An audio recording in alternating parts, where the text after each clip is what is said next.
Welcome to Living Once Twice, a lifestyle design and personal adventure podcast. My name is Justin. Come with me as I'm here to help you chart your course for creating the fulfilling life you desire.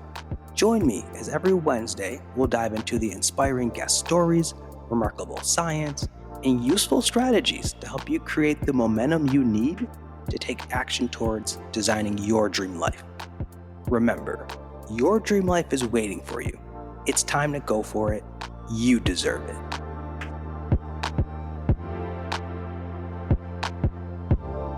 Greetings, all. Welcome to Living Once Twice. Thank you for tuning in to today's episode. Today's episode is all about awakening. Now, I'm very passionate about recording this episode right now because 2020 has been quite the year for so many of us. And as y'all know, whether you're watching the news, world around you, I mean, we've also dealt with a lot of loss around us. And I think for me, it's been really eye-opening in a way, just how fleeting as a reminder it is that the nature of life is. And it's also been a reminder that there really is, for me, no better time than now to actively take full ownership and control of designing really our present and our future. And as we get into this episode, I really want to start off by sharing this quote, this Les Brown quote with you all, which is this: "The graveyard is the richest place on earth because it is here that you will find all the hopes and dreams that were never fulfilled, the books that were never written, the songs that were never sung, the inventions that were never shared, the cures that were never discovered."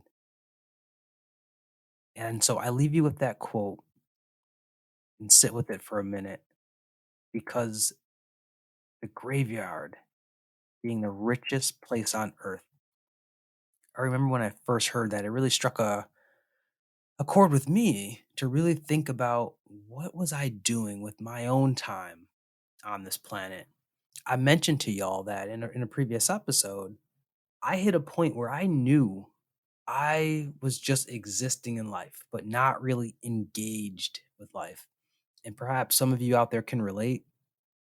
Maybe it is that feeling of feeling stuck, or maybe you feel like you're moving, but you're on autopilot and you're more like one of those, airport walkway inclinations where you're moving, but you're busy questioning if you're even moving in the right direction, or would you go faster if you just got off this thing. And it's, once again, I share that quote with you about the graveyard being the richest place on earth as a reminder that even though we all end up in the same destination at the end, we all have also a choice on whether we go there full of all of those dreams, hopes, and goals, never fulfilled, never pursued, or we could start looking at this current moment we have in front of us and start living for the now, and living in and building a life in which we are consistently exploring our passions, chasing our goals, and designing and living the life of our imaginations, which, to reference another Les Brown quote, that is truly living full so that we can die empty. Now, over the course of these last few episodes, we've been building towards this moment right here. We've talked about the realization that you're living a script given to you by society, and now knowing that you can consciously rewrite that script. We've also talked about the importance of cultivating your mind like a garden and planting the right seeds to help you in this pursuit. Now it's the time for action, because you and I both know that so much more for your life exists than your current situation. And you have way too much greatness to give and to leave the world with than you're holding inside or you've yet to mine out. So there are really just three final things I'd like to share with you as we once again prepare to take this next step, this next action step in designing your dream life that you are passionate about living. The first is reminder is that you have to remind yourself to listen to your inner guide. Each of us has a built-in GPS. I like to think of our intuition or inner guide. It's really like a muscle. It's an easy muscle we fail to use as we get so used to trusting our brains instead of our bodies. But the more we pay attention, the more we draw from the value of our inner guide, the stronger our connection to it becomes so that we can really utilize it and its ability to help and assist us in this journey. Because trust me, that voice in your gut, we all have heard that saying, trust your gut. It is wise, but so often, and I'm definitely a what's the word? I'm definitely guilty. I'm definitely guilty of this. We look for the answer outside when the real answer lies inside. And I can't count on, my hands the amount of times where I've found out that, hey, it's more accurate to listen to my own inner guide than my mind. But a part of that for us is really being able to draw on the courage and the awareness to really tune into that. And trust me, like I said, I've learned through trial and my own error the experiences of in ignoring my own intuition. As I've shared, I remember when I was presented a job opportunity that at that time was everything that I'd hoped, paid more money, was going to have a great fancy new title. I ignored my inner guide. I had that feeling in my gut, but I kept trying to rationalize this in myself by saying, "No, no, no, this is the opportunity you've been waiting for. It might never come again." But in my gut, it didn't feel right. And after going through that process, I continued to drown out my inner voice. And as I said, I went and I chose that job. But I realized that, hey, all along my inner guide was telling me something that I didn't want to tune into and that I didn't connect with and use once again its ability to guide me in the right direction. So I share that story with you to say you cannot and you should not postpone your happiness, postpone your fulfillment by drowning out your inner guide that's talking to you. And you and I both know what you have to do. You have to quiet that noise around you. You got to listen and pay attention and really prepare yourself to follow that inner GPS because it is leading you in the direction that you need to go. And don't worry, in a future episode, we'll dive a little bit deeper into the science of our gut. But I wanted to just share that with you as a reminder. And there's definitely some great TED Talks on it. I know David Verboa does a great job of explaining the science of it and that there's so much power to our gut that it has, a brain of its own and how the neurons of it really kind of transmit certain sensations throughout our body. Like I said, there's just so much, so much, so much science behind it almost being like a second brain to us that, hey, if we use it in combination with our own brain, we can really, leverage our inner guide, our inner gut to help us to take action that reflects our authentic self. And it will take patience to trust your inner gut. It will take practice and a willingness to be honest with ourselves and sometimes challenge, once again, our own intellect. But once you awaken and connect with your intuition, you can unlock its massive value. And that, once again, is going to be so pivotal and so crucial in you designing a life that you're passionate about. Now, with that said, the part that trips so many of us up with following our gut is that sometimes that route that it's leading us to is one that is not comfortable or it's a route that we're not familiar with, which brings me to the second reminder that I have for you all, and that is discomfort is just a stop along your pathway to fulfillment and meaningful achievement. Got to quote one of my favorite football players here, Ray Lewis from the Baltimore Ravens, Hall of Famer. As he said, before anything great is achieved, your comfort zone must be disturbed. And I'll go back to Les Brown. He said something similar where if you want something you've never had, you must be willing to do something you've never done. This is all to say that in order for you and I to experience real growth the fulfillment of our goals, our vision for the exciting future that lives inside of us, we have to be willing to get outside of our comfort zone. And a part of it is going to be working through that road of discomfort along the journey. Remember, it's a part of the process. Now, a reason we struggle with this step is because as human beings, we're creatures of comfort. Our comfort zone, that's our natural neutral state, a place where stress, anxiety are minimal. We know what's coming next, so we can plan accordingly. It's essentially against our human nature to depart from that natural state, that status quo. But think of a world if we lived in, if we just stayed in the status quo, right? If individuals didn't take risks or confront uncomfortable situations. So think about that goal that you have, that dream, that vision of a future that lives inside of you, that exciting to you to envision it, to see it. But as quickly as you think about it and the path that it would take to achieving it, you also feel what? Maybe some anxiety, maybe some stress, maybe even some doubt creep in. But it's the uncomfortable experience of something unfamiliar, or maybe it's the feeling that, you're thinking about the road to this dream, but you just don't know how to get there.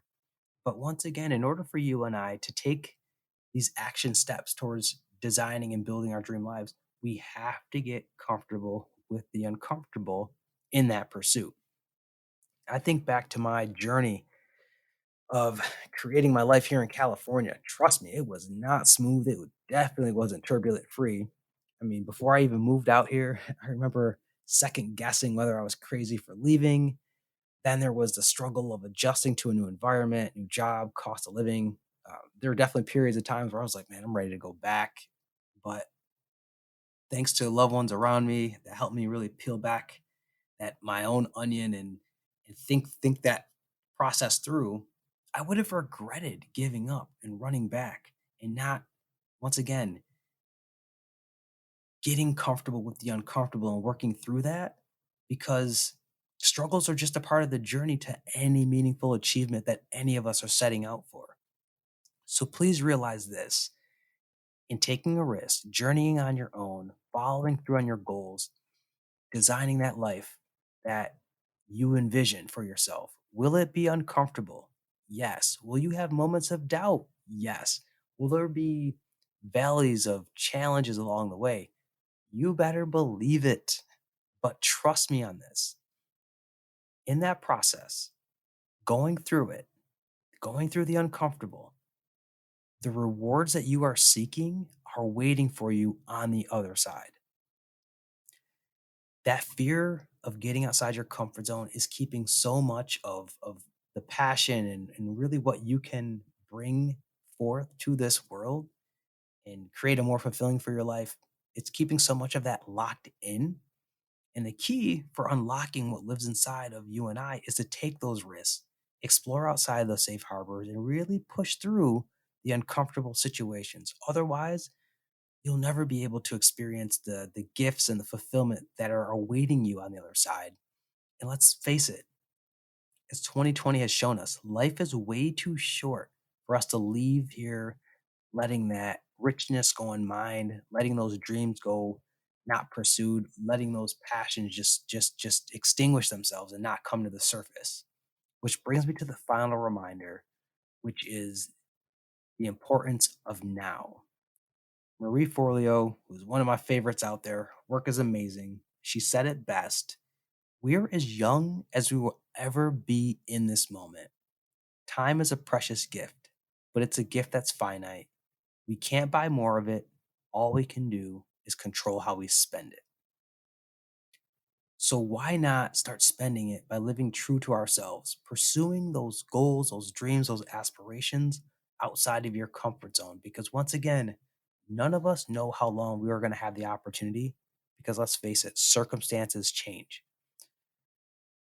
As I'm growing to learn, as I shared, we cannot postpone our happiness. We can't hold back and let that fear of whether it's getting outside of our comfort zone or what others might think of us be the driver. Instead, we really need to let those fears serve as fuel towards pushing you towards your dreams, your goals, and making the changes that you and I know may be uncomfortable, but will be good for us.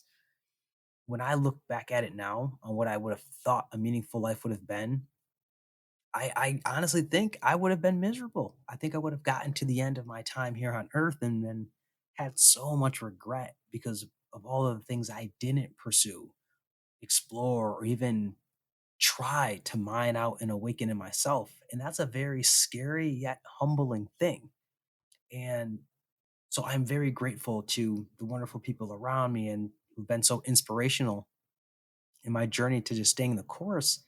And I say that to you is think to yourself, if you were to think of when you're 80 years old, 90 years old, if you look back, do you want to look back and say to yourself, man, I live with so much regret? Or do you want to look at it the other way around of saying, wow, I really went for it. I really went out there and went for my passions in pursuit of all my goals and took risks. Yes, I might have stumbled a little bit here along the way, but at least you could say that you went for it. You gave it a try. And I know for myself, at being 33 years old, I'm experiencing a level of fulfillment and an excitement that it just wouldn't have been possible had I have never taken those risks outside of my comfort zone.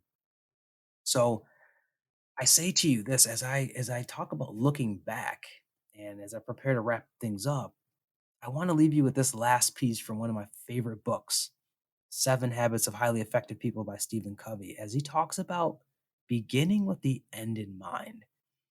And he shares his example of imagining your funeral. Who's at your funeral? What do you hear people saying? What is being said during your eulogy?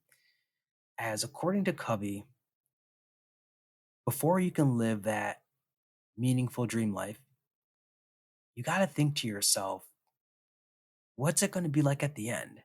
And you can almost start to kind of re engineer that whole process for yourself.